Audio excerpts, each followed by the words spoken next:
এইটা এই কাজটাই করবো, সবাইকে দেখিয়ে রাখলাম। আচ্ছা ঠিক আছে, আবার বাইট দেবো মোটামুটি ডিসেম্বর মাসে এই চারাটা কোন জায়গায় দাঁড়ালো। নমস্কার বন্ধুরা, পুষ্পকামান চ্যানেলে সবাইকে স্বাগত। আমি রূপালী। আপনারা অনেকেই আছেন যারা পুষ্পকামান চ্যানেলটাকে খুব ভালোবাসেন, খুব যত্ন সহকারে পুষ্প চ্যানেলের সমস্ত ভিডিওটা মনোযোগ সহকারে দেখেন। ইভেন আজকে সকালবেলায় একটি দাদু এসেছিলেন, দাদুর বয়সী আর কি আমার। তো উনি বলছিলেন যে বাবা যা বলেন উনি পুরো মুখস্থ করেন সেগুলোকে। আর সবাই যেটা করতে হবে, পুষ্পকামান চ্যানেলটাকে আরো বেশি সাবস্ক্রাইব করতে হবে। আর পুষ্পকামান চ্যানেলটার আপডেট পেতে গেলে রোজ দেখতে হবে। চন্দ্রমল্লিকা সিরিজ শুরু হয়ে গেছে। আর সাবস্ক্রাইব করা থাকলে কি হয় যে আপনারা হয়তো অনেক সময় দেখছেন যে হঠাৎ করে একটা ভিডিও এলে পরগুলো পাচ্ছেন না খুঁজে।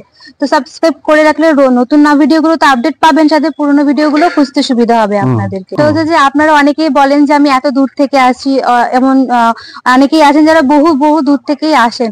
তো তাদেরকে বলবো যারা আপনারা যেখানেই আছেন সেই লোকেশনটা যদি কোথা থেকে দেখছেন যদি একটু মেনশন করেন কমেন্টে, তাহলে খুব ভালো হয়। তা বললে কি হয় যে আমরা বুঝতে পারি যে কে কোথা থেকে এসেছে, তার মানে বাবার মনে থাকে। একদম ঠিক কথা বন্ধুরা, সাথে থাকবেন, পাশে থাকবেন। সিরিজ স্টার্ট হয়েছে, আপনারা সিরিজের প্রত্যেকটা ভিডিও দেখবেন, চ্যানেল সাবস্ক্রাইব করে। কেউ সাবস্ক্রাইব না করে দেখবেন না, আর ভিডিওতে কমেন্ট অবশ্যই করবেন। আর একটা কথা সেটা বলার আছে যে আমার বাবা হচ্ছে যে ছোট কিপ্যাড ফোন ইউজ করে, বা সেই ফোনটাতে না ফোন করলে কি হয় যে বিজি যে অ্যালার্ট সেটা পাওয়া যায় না।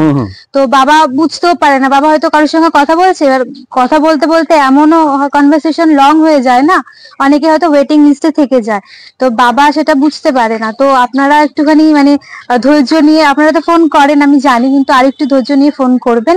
আর একটুখানি অ্যাভয়েড করবেন দিনের বেলাতে ফোন করাটা, কারণ দিনের বেলাতে তো বাবা ব্যস্ত থাকে। ইভেন অনেকে চারা নিতে আসে, তারা দিনের বেলাতেই আসে। তো আপনারা যদি একটুখানি ওই সন্ধ্যে 7টা বা 6টার পর থেকে ফোন করেন তাহলে খুব সুবিধা হয় আর কি। এটা আমার রিকোয়েস্ট আপনাদের কাছে, আমি জানি আপনারা বুঝবেন এই ব্যাপারটা। একদম ঠিক কথা রূপালীকে অনেক অনেক ধন্যবাদ। চলুন বন্ধুরা শুরু করি আজকের ভিডিও।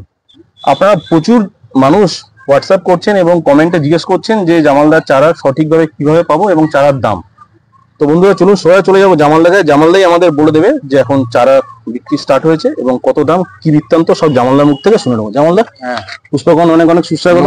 বলুন, আপডেট দিয়ে দিন তো চারার আপডেট বলতে ধরেন এই যে চারাটা, এই চারাটা আমার গ্লাসে তৈরি করা আছে। এই যে এই চারাটা গ্লাসে তৈরি করেছে। এটা হচ্ছে আপনার হচ্ছে স্পাইডারের গাছ, হলুদ স্পাইডারের গাছ। ঠিক আছে, এই চারাটা এই গ্লাসে মানে এক একটা চারা পার পিস 25 টাকা করে দাম। গ্লাসের? হ্যাঁ, গ্লাসের গুলো ঠিক। হ্যাঁ, আর এই কাটিং চারা যেটা বালির থেকে তুলে বিক্রি করি 10 টাকা করে। বেশ, এই যে চারাগুলো দেখতে পাচ্ছেন বন্ধুরা, এগুলো কিন্তু 25 টাকা করে দাম ধার্য করা হয়েছে। হ্যাঁ, ওইদিকে দেখো, একটা চারা একটু তুলে দেখিয়ে দিন, সামনে থেকে দেখাই, তাহলে বন্ধুরা বুঝতে পারবে এখানে কতগুলো ভ্যারাইটি আছে। জামালদা, এখানে ম্যাক্সিমাম আমার কাছে আছে প্রায় 48টা ভ্যারাইটি আছে। 48টা ভ্যারাইটি? মানে পুনে পম্পন মিলিয়ে না শুধু সব মিলিয়ে?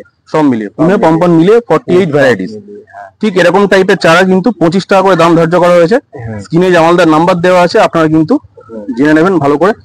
আর এই হচ্ছে গিয়ে গ্লাসের চারা। আচ্ছা, এবার আমরা ওইদিকে আগেরটা একটু ভিডিওটা, ওই দিকটা একটু ক্যামেরাটা নিয়ে যাও। হ্যাঁ, ওই দিকটা দেখো, তোমার 4 ইঞ্চির মধ্যে আছে। ওটা দেখো 4 ইঞ্চি পটে মোটে যে চারা, আমি জুম করে দেখাচ্ছি। দেখুন বন্ধু, এগুলো সব 4 ইঞ্চির চারা আছে। 4 ইঞ্চির চারা দেখতে পাচ্ছেন, এগুলো কিন্তু রেডি একদম। ওগুলো মানে 50 টাকা করে পাওয়া, কারণ 4 ইঞ্চির মধ্যে আমার ঘাস চলে যায় বেশি। 4 ইঞ্চির টবের দাম আছে, ঠিক আছে, যার কারণে চারাটার দামও বেশি। হ্যাঁ, তার দামও বেশি। 4 ইঞ্চি গুলো মোটামুটি 50 করে দাম খরচ করা হয়।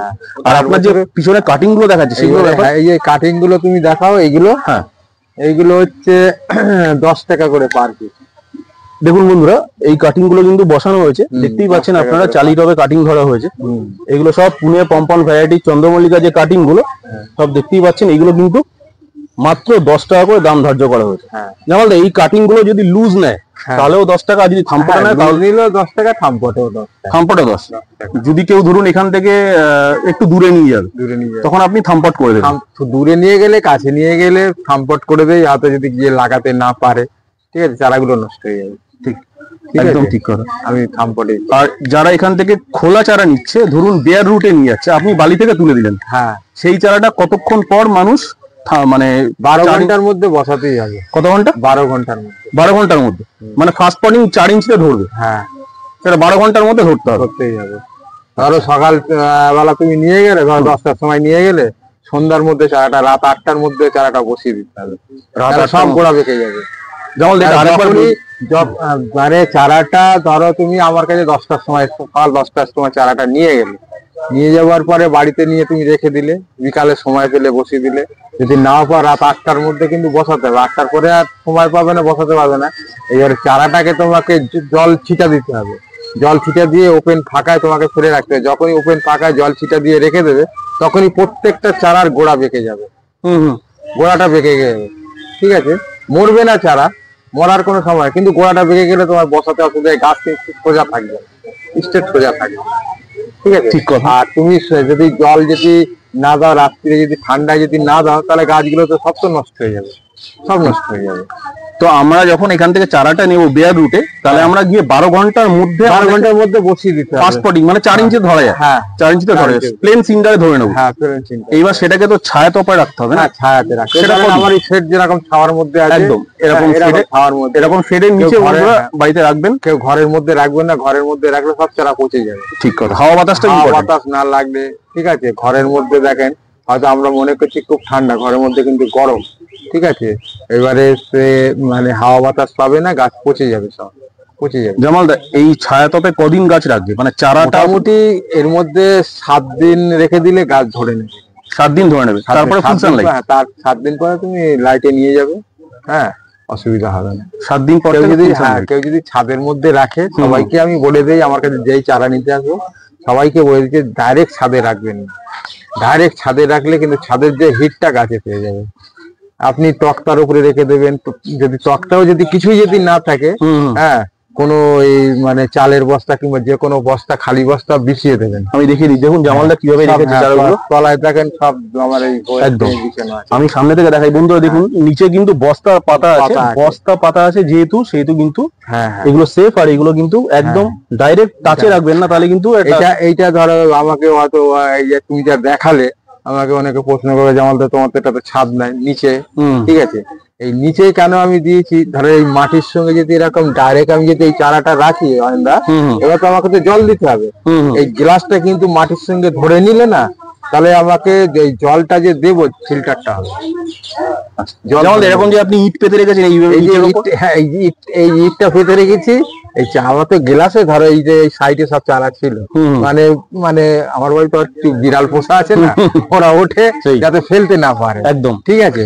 আর ফেলতে না পারে, আর মানে বাড়িতে যদি তক্তা থাকে ছাদের উপরে যারা রাখবে, তক্তা থাকলে তক্তার উপরে রেখে দেবে, ইট থাকলে ইটের উপরে রেখে দেবে, ঠিক আছে, কোনো প্রবলেম নেই। ঠিক কথা। আর জামালদা বলছি, এখন তো আপনি শুরু করে দিয়েছেন অলরেডি, হ্যাঁ মানে যারা নিতে আসবে আপনাকে স্ক্রিনে দেওয়া নাম্বারে ফোন করবে। ফোন করার টাইমিংটা বলে দিন জামালদা। ফোন করার টাইমিংটা আমাকে মানে ধরো 7টার পরে ফোন করলে সব থেকে ভালো হয়। আমি ধরেন মানুষের সঙ্গে যে কোনো মানে শুধু গাছের বিষয় না, হয়তো এই গাছের কেনার বিষয় না, হয়তো গাছের কোনো প্রবলেম হয়েছে আমাকে ফোন করলো, জামালদা এই ব্যাপারে, কিন্তু তার সঙ্গে তোমার সময় দিতে হবে, ঠিক আছে, সময় দিতে হবে। সেই সময় দেওয়ার জন্য সন্ধ্যা 7টার পরে করলে, হ্যাঁ আমি সময় দিতে পারবো, কথাটা বেশি বলতে পারবো। একদমই ঠিক কথা। বাহ। আর জামালদা বলছি, এই যে আপনি একটুখানি বলে দিন, যারা আপনার কাছ থেকে এই গাছগুলো নেবে, ধরুন আপনার এই 4 ইঞ্চি গাছগুলো, 4 ইঞ্চি, এটা তো আপনি 50 টাকা দাম নির্ধারণ করেছেন। হ্যাঁ, ওগুলো আগের বছরও 50 টাকা বিক্রি ছিল। এই যে 4 ইঞ্চির গাছগুলো, এই গাছগুলো নিয়ে গিয়ে কি করণীয়, মানে এই গাছগুলো নিয়ে কিছু করতে হবে না। এই গাছগুলো নিয়ে গিয়ে এখন যা পরিস্থিতি, ডাইরেক্ট ছাদে রেখে দিতে পারবে, যেরকম ভাবে বললাম ওইভাবে ছাদে রেখে দেবে। রেখে দেওয়ার পরে এইবারে ডগা যেরকম পিঞ্চিং করে ওরকম পিঞ্চিং করে দেবে। যখন 6 ইঞ্চিতে তোলার মতো হবে 6 ইঞ্চিতে তুলে। এতে খাবার স্টার্ট কবে থেকে হবে? খাবার স্টার্টেতে মানে আমার গাছগুলো তো ধরেন 15 দিন লাগানো হয়েই গেছে, খাবার দেওয়া চলে। মানে 15 দিন খাবারই দেননি? না, এতে আমি এখনো খাবার চার্জ করিনি। আমি গাছগুলোকে ছাদে নিয়ে যাবো, ছাদে নিয়ে গিয়ে খাবার চার্জ করবো। আচ্ছা, তার মানে এই যে 15 সুফলাটা চার্জ করতে হবে মোটামুটি 1 সপ্তাহ থেকে 1.5 সপ্তাহ পর থেকে? হ্যাঁ, মোটামুটি 8 দিন পর থেকে চার্জ করবে, অসুবিধা নেই। আচ্ছা, তো ততদিন শুধু প্লেন জলের উপর, প্লেন জলের উপরেই থাকবে। ঠিক কথা। আর ওই সুফলা যেটা আপনি বলছেন, সেটা এনপিকে যে দানা সুফলা হয় যেটা, সেটা জলে লিকুইড করে দিতে হবে। লিকুইড করে দিতে হবে। প্রথম ডোজটা জামালদা বলে দিন একটু। প্রথম ডোজটা আমি সবাইকে বলে দিচ্ছি, এখন খুব গরমের সিজন তো, ধরো 8 দিন পরে ধরো তুমি খাবারটা চার্জ করবে। ধরো 4 ইঞ্চির কথাই আমি বললাম, 4 ইঞ্চিতে ধরো 1 লিটার জল 10 টাকাতে খাবে, ঠিক আছে। আর 2 লিটার জল 20 টাকাতে খাচ্ছে, ঠিক আছে। 100 গ্রাম করে জল দিতে হবে। প্রথম স্টেজে যখন প্রথম দিন যখন খাবার দেবেন, 2 লিটার জলে 15 গ্রাম দেবেন, 15 গ্রাম, ঠিক আছে। তুমি দিয়ে দিলে তার পরের সপ্তাহে লিটারে 10 গ্রাম দেবে। বন্ধুরা ভালো করে নোট ডাউন করে নিন, জামালদা বলে দিল, একটা অনুপাত বলে দিল, আপনারা কিন্তু এটা লিপিবদ্ধ করে রাখুন আপনাদের সুবিধার্থে। যেমন এই প্রশ্ন আপনারা বারবার করেন আমাকে, জামালদা কিন্তু পরিষ্কার করে বললাম। আর একবার আমি বলে দিচ্ছি, 20টা গাছের ক্ষেত্রে 2 লিটার জল লাগবে 4 ইঞ্চিতে, ঠিক আছে? বেশ।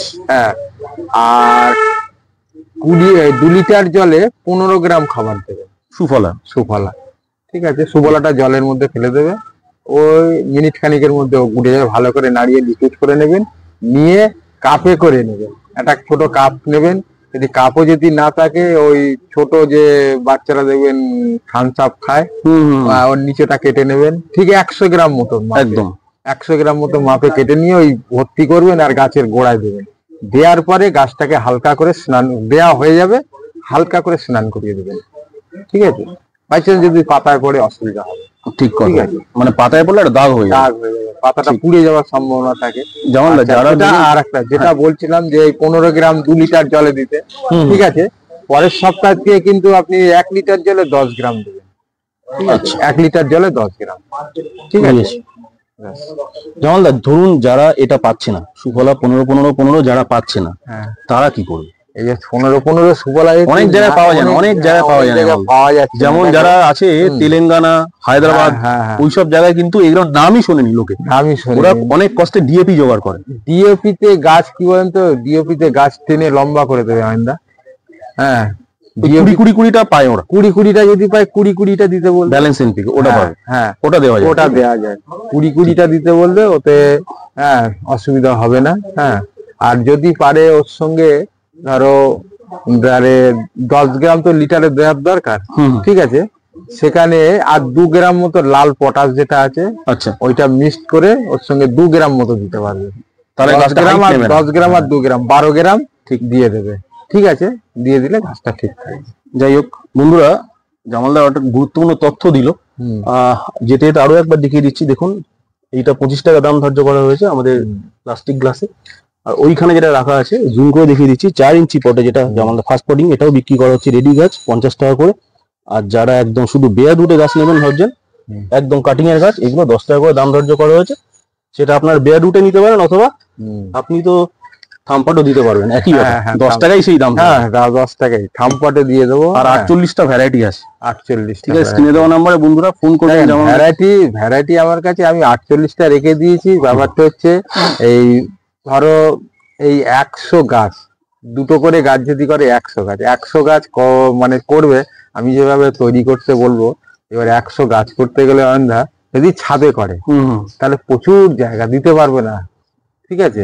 জায়গার তো প্রয়োজন আছে। একটা গাছ থেকে আর একটা গাছ ম্যাক্সিমাম 1.5 ফুট তোমাকে ফাঁকা রাখতেই হবে, 1.5 ফুট ফাঁকা রাখতে হবে, ঠিক আছে? এবারে কতটা ছাদ লাগতে পারে তুমি বলো, যারা ছাদে করবো। আর যারা জমিতে ধরো অনেক জমি আছে, জমিতে ফেলে করবে, তাদের ব্যাপারটা আলাদা, ঠিক আছে? সবাই তো আবার অনেকে মানে অনেক রকমের যারা না জানলে যা হয়, অনেকে আসছে, দাদা আমি 8 ইঞ্চিতে করে, আমি তাকে পরিষ্কার করে দিই, দাদা এখন গাছ নেবেন, 8 ইঞ্চির জন্য আপনি এখন গাছ নেবেন না। দেখেন, আপনাকে আমি বিক্রি করলে আমার পয়সার লোভ নেই কিন্তু, ঠিক আছে? 8 ইঞ্চিতে গাছ করে আপনি রাখতে পারবেন না গাছ, ঠিক আছে? আপনি পরে আসবেন, হ্যাঁ, জুলাই মাসের শেষের দিকে আসবেন, 8 ইঞ্চিতে গাছ করবেন, খুব ভালো গাছ হবে, গাছ খুব সুন্দর থাকবে। ঠিক কথা, ভালো, একদম ঠিক কথা। যাই হোক বন্ধুরা, স্ক্রিনে দেখতেই পাচ্ছেন আমাদের দীপুস গার্ডেনের দীপু এই মুহূর্তে জামালদার বাড়িতে আছে। ও নিজেও কিছু চারার ব্যাপারে এসছে, হয়তো ওর সঙ্গে আমার দেখা হলো, আমি ওর একটু রিভিউ এবং ওর ফিডব্যাকটা নেব। দীপু বলো, কেমন আছো? প্রথমে এই তো চলছে, মানে চালিয়ে নিচ্ছি আর একদম। আর আজকে কি চারা সংগ্রহ করতে এসছো নাকি? চারা বলতে আমার কাছে তো যেহেতু চারা আছে, এবার সবসময় সবার কাছে সব ভ্যারাইটি থাকে না, ঠিক আছে? যেহেতু আমার কাছাকাছি বাড়ি, জেঠুর কাছে যে ভ্যারাইটিটা আছে সেই ভ্যারাইটিটা আমি রাখিনি ইচ্ছা করে, কারণ জেঠুর কাছ থেকে পেয়ে যাবো বলে। তাই আজকে কিছু কয়েকটা ভ্যারাইটি দরকার ছিল। যেমন এই গাছের এই গ্লাসে এই গাছটা আছে, এটা ওই হলুদ স্টারের গাছ। আমার কয়েকটা গাছ নষ্ট হয়ে গেছিল বর্ষায়। আচ্ছা, ইয়েলো, যেটা মোটামুটি রিজনেবল রেটে একটা ভালো গাছ দিচ্ছে, তো সেই জন্যই আর কি নিতে আসা। মার্কেটে হয়তো অনেক জায়গায় পেয়ে যেতাম, কিন্তু ভালো মানের চারা তো সব জায়গায় পাওয়া যায় না। তাই যারা কম্পিটিশন করে তাদের কাছ থেকে চারা নেওয়াটা আমার মনে হয় বেটার হয়, মানে কোয়ালিটিটা ভালো থাকে। যেমন এটা ইয়েলো স্পাইডার নাকি? ইয়েলো স্পাইডার, হ্যাঁ, ইয়েলো স্পাইডার। আচ্ছা, তাই সঠিক ভ্যারাইটি চারা সংগ্রহের জন্য চলে এসেছি জেঠুর কাছে। দেখা যাক এবার এই গাছটা করবো, এই গাছটাই করবো, সবাইকে দেখিয়ে রাখলাম। আচ্ছা বাহ, ঠিক আছে, দেখে রাখুন ভিডিওতে বন্ধুরা। আবার বাইট দেবো মোটামুটি ডিসেম্বর মাসে এই জায়গাটা কোন জায়গায় দাঁড়াবে। নিশ্চয়ই নিশ্চয়ই নিশ্চয়ই। দীপু খুবই ভালো চন্দ্রমল্লিকা করে, আমাদের জামালদার গাইডেন্স ও গাছ করা শুরু করেছে মানে বহুদিন আগে থেকে, এবং ভালো গ্রোয়ার একজন, সবাই জানেন, ও চ্যানেলও দেখেন। কিন্তু ব্যাপারটা হচ্ছে গিয়ে এবছর তোমার প্ল্যানিং কি জামালদার থেকে, মানে মোটামুটি যেগুলো তোমার কাছে নেই সেগুলো সংগ্রহ করা নাকি অন্য কিছু? হ্যাঁ, জামালদার থেকে সংগ্রহ করা বলতে কয়েকটা ভ্যারাইটি, 3-4টে ভ্যারাইটি আমি করব। আচ্ছা ঠিক আছে, আমি করব বলে কয়েকটা ভ্যারাইটি নেব। আগের বারে যেগুলো নতুন এনেছে সেইগুলোই আর কি নেব। আর সবাইকে জানিয়ে রাখি কয়েকটা ভ্যারাইটি যেগুলো হয়তো আপনি মার্কেটে কোথাও পাবেন না, যেটা কিন্তু পাবেন জামাল জেঠুর কাছে। একদম। সেই সমস্ত ভ্যারাইটি সংগ্রহের জন্য কিন্তু আপনাকে আসতে হবে এই বাসুদেবপুর মোড় জামাল জেঠুর বাড়িতে। একদম একদম। আশা করি ভিডিওতে পুরো অ্যাড্রেসটা দেওয়া থাকবে, ডেসক্রিপশন বক্সে গুগল ম্যাপও দেওয়া থাকে। দীপুকে অনেক ধন্যবাদ, দীপু একটা চ্যানেলে বাইট দিল আজকে, দীপুর সঙ্গে দেখা হলো অনেকদিন পর, জামালদার বাড়িতেই ওর সঙ্গে আমার দেখা হয়। ভালোভাবে সবাই গাছ করুক, আর যারা চন্দ্রমল্লিকা লাভার, যারা চন্দ্রমল্লিকা কালচার করে, সবাইকে বলবো জামালদার বাড়িতে আসুন, যদি মনে হয় আপনারা চারা সংগ্রহ করতে পারবেন। সব তো ভিডিওতে বলেই দেওয়া হলো, আর নতুন করে কিছু বলার নেই। এই যে দীপু যে আমার কাছে এসছে, দীপু ধরেন 3 বছর ধরে আসছে, 3-4 বছর ধরে আমার কাছে আসছে। দীপু কিন্তু গাছ করতে খুব একটা জানতো না, কাজ যেরকম সাধারণ মানুষ করে আর কি, হ্যাঁ, ওই বাড়িতে দেখার জন্য একটু ওই রকমই করতে পারতেন। আমাকে যখন এসে বললো জেঠু আমি একটু গাছ করার শখ আমার, কেন বলবো না, তুমি গাছ শখের জিনিস করো। দীপুকে আমি বলে দিলাম, দীপু সেইভাবে গাছ করে, মোটামুটি খুব ভালো গাছ করতে পারে এবং গাছ হয়। ওনার বাড়িতেও আমি গিয়ে দেখে এসেছি, ভালো গাছ করেছে। আর এই চারার যে মানে বললে যে সত্যি মানে একটা নার্সারিতে ধরো আমি মাদার রেখে দিই, হয়তো আমার কাছে সে মাদার মরে গেছে, ঠিক আছে, আমার কাছে নেই, দীপুর কাছে আছে, আমাকে দীপুর কাছে যেতে হবে, দীপু এই মাদারটা আমার মরা গেছে, এই 2টো চারা আমাকে দিতে হবে, ঠিক আছে। এইভাবেই আর কি ভ্যারাইটি সংগ্রহ এইভাবেই হয়ে থাকে, কারণ আপনার কাছে যে ভ্যারাইটি আছে অনেক কাছে সেটা নিয়ে, আবার অনেক কাছে যেটা আপনার কাছে সেটা নেই। আমি যেরকম ডালিয়ার আমি এবছরে প্রচুর, আমার ভিডিওতে ছেড়েছে, প্রচুর আমি মাদার করেছি এবং ভালো ভালো ভ্যারাইটি আমি রেখেছিলাম। হ্যাঁ, এখনো অবধি আছে, হয়তো অনেক ভ্যারাইটি আমি পাবো না, নষ্ট হয়ে যাবে, আমাকে নতুন করে কালেকশন করতে হবে। হ্যাঁ, এবারে অনেক আরো যে আছে তারও হয়তো মাদার একটা মরে গেছে, সে আমার কাছ থেকে নিতে হবে, হয়তো সেটা আমার কাছে আছে। এইরকম ভাবেই চলতে হয়। ঠিক কথা। যাই হোক, আজকে অনেক অনেক ধন্যবাদ দীপুকে এবং জামালদাকে একটা গঠনমূলক ভিডিও উপহার দেওয়ার জন্য। সবাইকে বলছি চ্যানেলে কমেন্ট করবেন, সাবস্ক্রাইব করবেন, লাইক শেয়ার করবেন। আজকের মতো বিদায় নিচ্ছি জামালদার বাড়ি থেকে, দেখা হবে নতুন কোনো এপিসোডে। নমস্কার।